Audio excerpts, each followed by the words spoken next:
Notre histoire continue avec l'arrivée des Peuls dans l'empire du Ghana. Selon un récit récolté toujours auprès des Assoniques et des Haratines, ils arrivèrent à Menaka au IIe siècle de notre ère. On les verra à Tombouctou une décennie plus tard. Allant toujours vers l'ouest, ils vont être aperçus à Kumbisale quelques années après. Un Soninké raconte. Ils sont étranges et restent toujours entre eux. On les reconnaît facilement avec leur peau rouge et leurs deux traits à côté de leur visage. Ils se déplacent toujours avec leurs bœufs à la recherche de pâturage. Armés de flèches, ils menacent quiconque vouloir leur déposséder de leurs bœufs. Pendant des années, les Peuls vont répéter les mêmes trajets. Mais avec la désertification, ils vont être forcés de migrer de plus en plus vers l'ouest. Selon certains tribus berbères, les Peuls auraient atteint le Hod un siècle avant l'Hégire. Et la légende Foutanké nous informe qu'ils seraient arrivés au début du IXe siècle dans le royaume du Tekrour, dirigé par Gallo, un roi de la dynastie des Diaogo.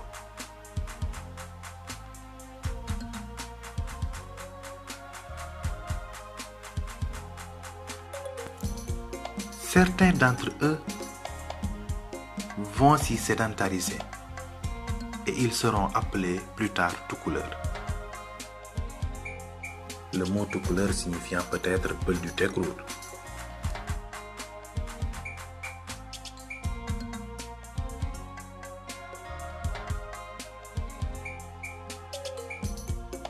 Avec l'invasion du Ghana par les Almoravides de Abou Bakr ibn Omar, les Toucouleurs furent islamisés et les autres Peuls, persécutés par ces religieux, durent fuir vers le sud.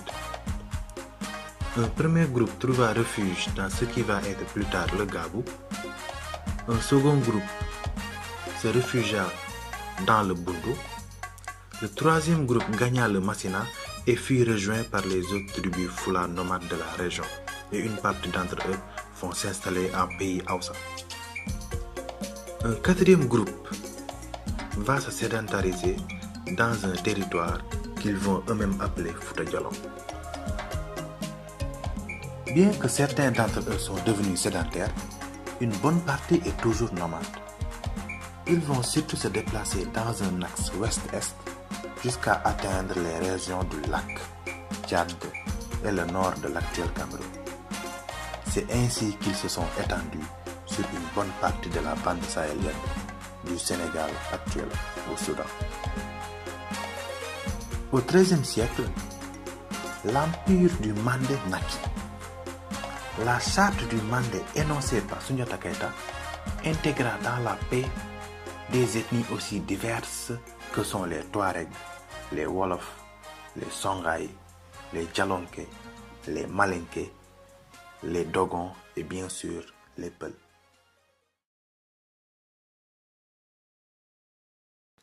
Au XVe siècle, Soni Alibert, empereur de l'empire Songhai de Gao, grand maître du Soudan occidental, rattache le Massina, territoire à majorité Peul, à l'empire de Gao.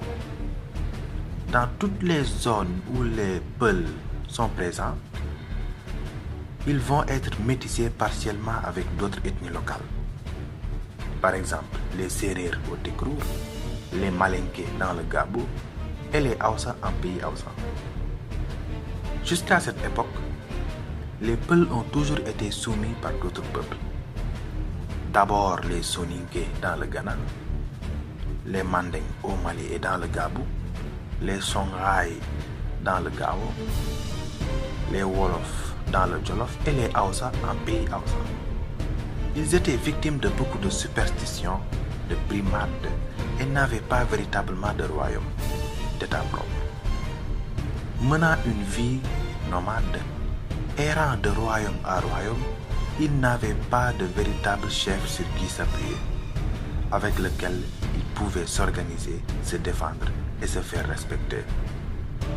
Même si quelques Peuls se sont fait remarquer en tant que chefs, mais souvent pour le compte des empereurs Manding et Songhai.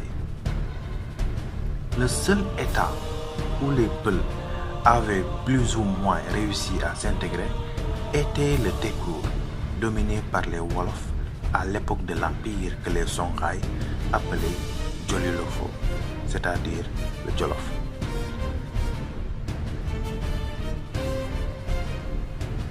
Les Wolofs contrôlaient le Tekrour via les Farba, établis depuis 1456 par Tchoukli Ndieklam, l'arrière-petit-fils de Ndiaye Ndiaye.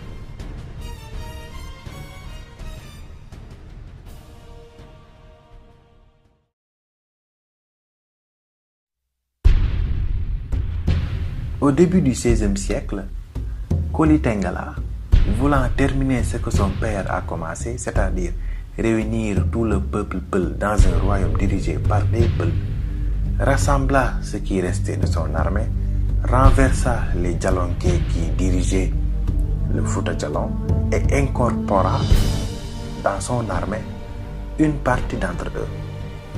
Il remonta le fleuve Sénégal avec une armée composée majoritairement de Peul et de Malinké, en passant par le Badjar, le Gabou, les royaumes Sérère, le Jolof, le Niani, le Woli, le désert du Ferlo, dans le but de réunir tous les tribus Peul et Malinké.